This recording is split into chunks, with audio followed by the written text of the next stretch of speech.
So bad news first. Bad news. Bad news first is you guys get to hear me talk about this again. Good news is it's probably going to be a lot more organized than the last 15 minutes of bullshit I just spouted out. But the point of this episode was to just point out the blatant lack of any sense of integrity, again, with the media in reference to asking LeBron anything about anything negative. I mean, his fourth quarter performances alone are all-time bad. And as I look at these questions and answers again from the press in each of these post-game pressers, I do not see one single question about his fourth quarter performance individually. Not one.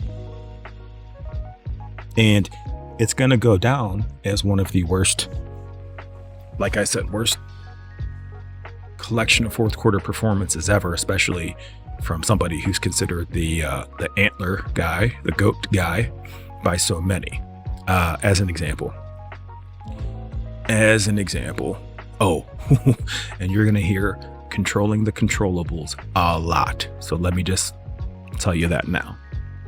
First question after the game one loss. Okay. This is from the press. I assume it's probably from Dave McNeneman, but I don't have it. I don't have the source of each question in front of me, but let's just assume it's him.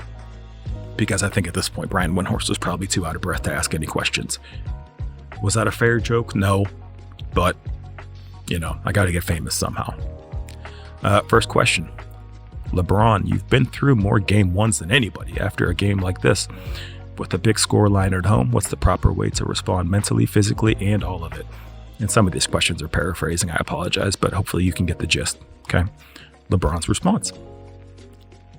Well, obviously, we got to do a better job of controlling the controllables. There it is. This should be a drinking game or a heroin game. Heroin game if you're a LeBron fan. First time he says controlling the controllables, just put the needle right under your finger. Let's just leave us be. Okay. And I don't think we did a good enough job after the first quarter. Once they blitzed us in that second quarter, something about giving up 21 threes, giving up a 20 plus fast break points, second chance points.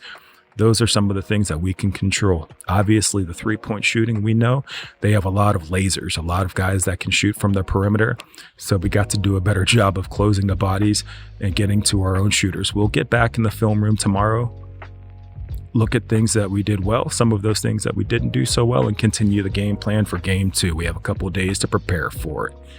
Strive for greatness. He didn't say that, but I assume in his head, he was just repeating that back and forth the whole time. Okay. Let's see here. So that's one game. Here, listen to this insight. Where are we at here?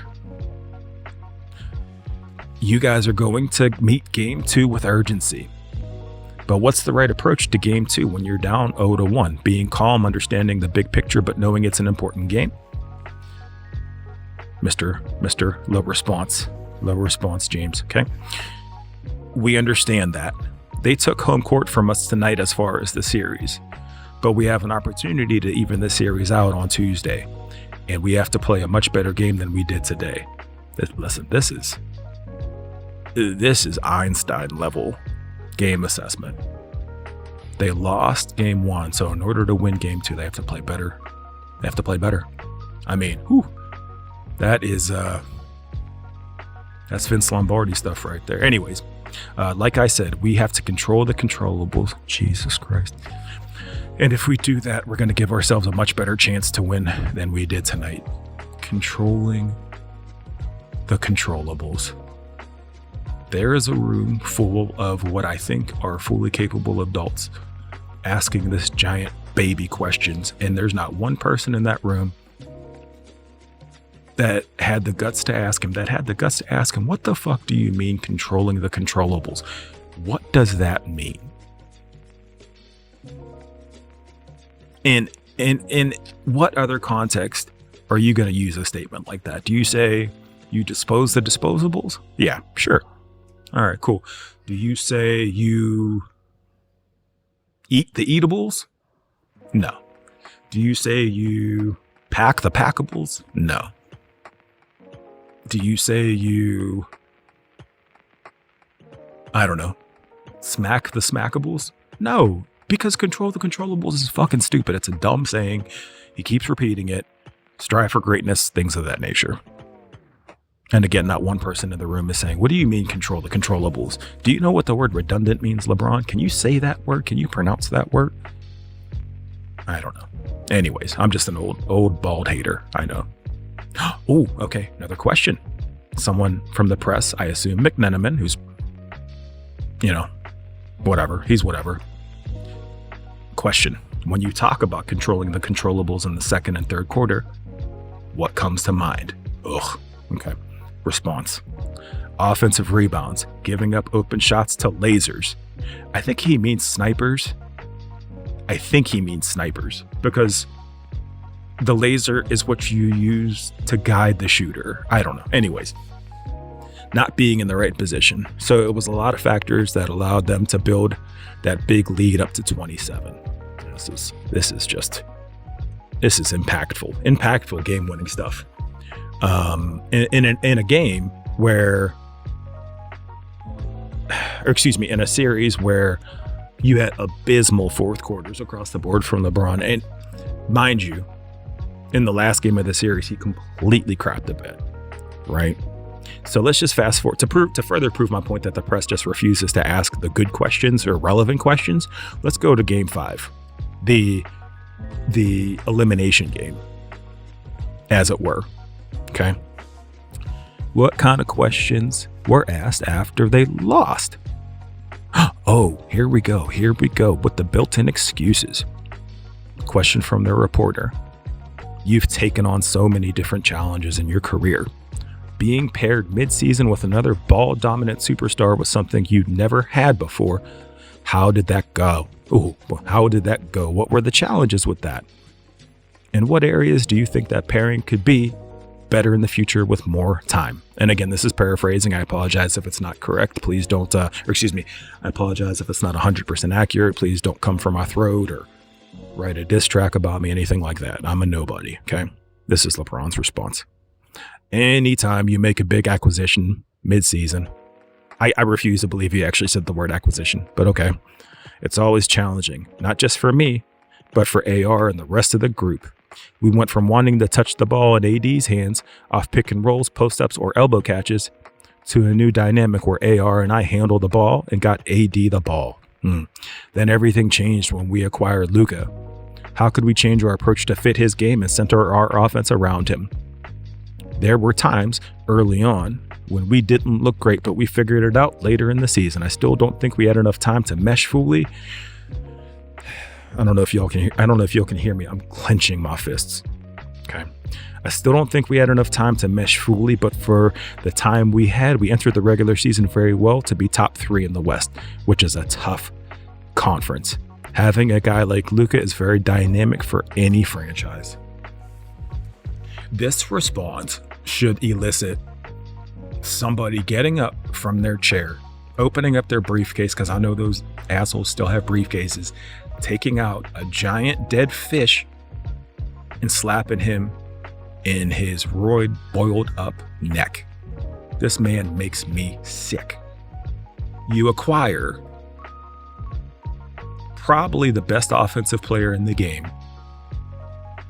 and that is seen as a crutch because you couldn't fit him into the offense, which struggles because of you, sir. It struggles because of you directly. And I wish AD had the mettle to come out and say, why does LeBron continue to lie and tell people that he was giving me the keys to the kingdom? How much longer are we going to continue that narrative? And is Luka going to come out, hopefully sooner than later, and say, I don't feel like the team was handed to me. I feel like this was LeBron's team the entire time. I'm convinced he confuses myself and Austin Reeves for each other all the time.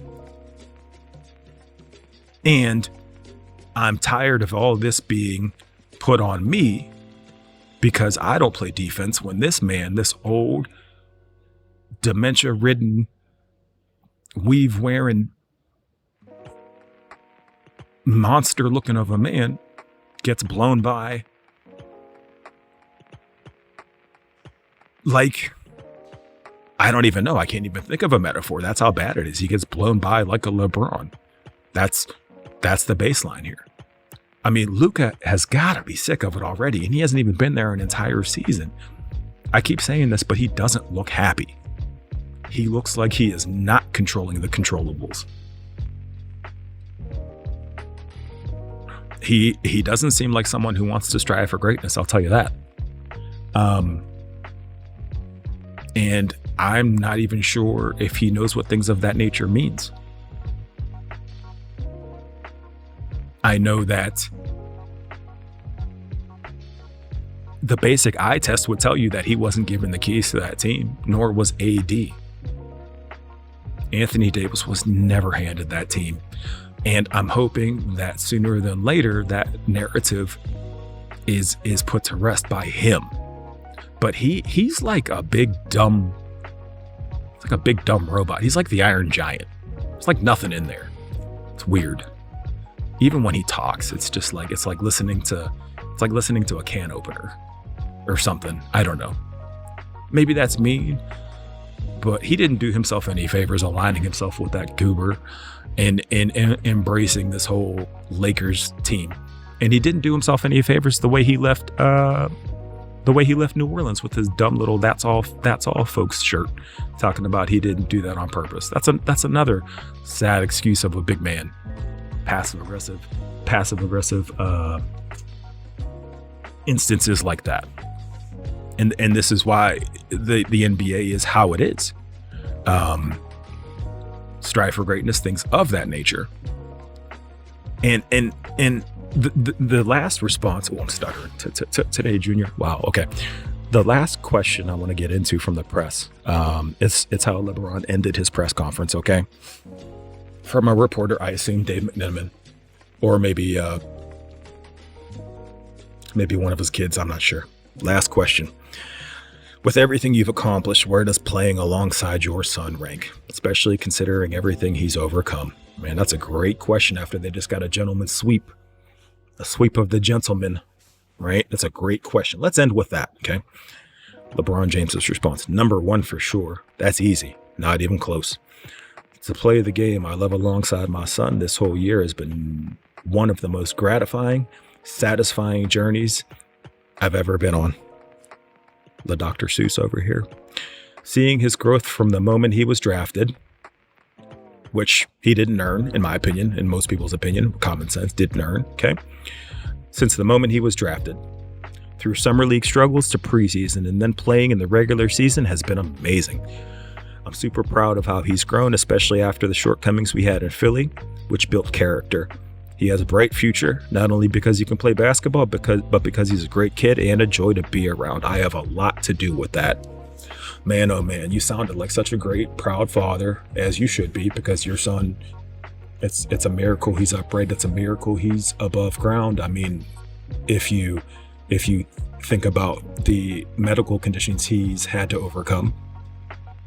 But ending this press conference, ending this statement with "I have a lot to do with that," again, just makes it more about yourself. And this is why I pointed it out at the beginning of the season. Even when Bronny James is being interviewed, LeBron is right there, and he gets more mic time than Bronny does. Again, the proof is in the pudding, people. And again, I want to come back to something. Why is it that nobody in the James family, whenever they're diagnosed with a condition, it's never specific? It's never specific. For example, Bronny James, cardiac event. Okay. LeBron James, headache. MCL soreness, knee soreness, chest swelling, lymph node lessening, hair plug glue softening. Well, no, those are specific. Never mind. General unwellness. It's never specific information. It's never specific information when somebody from the James family gets hurt. It's always left in generalities because those are easy to prove. He might as well have said can't play because he saw a ghost the night before.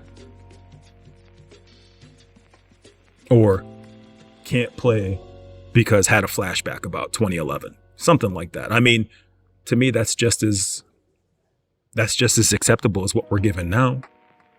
Their feet are never held to the fire. Well, except for when people burn their LeBrons. When people put their LeBrons in a fire and burn them in a fire. You see what I did there? That's called being clever, I think. They're never held to any kind of standard, any kind of sense of accountability. But still, the whole point of this was just to point out how the press just never asks the tough questions. The toughest question you're going to get from the press is, hey, LeBron, why is it so difficult for you to try to appear human for us? You're such an amazing person. How are you able to stay this humble while being that great? That's probably the most difficult question they're going to ask him after a blowout loss. And if this doesn't make you sick after seeing it for like 20 plus years, I mean, come on, people, like, wake up. This is why we do what we do. And awkward close.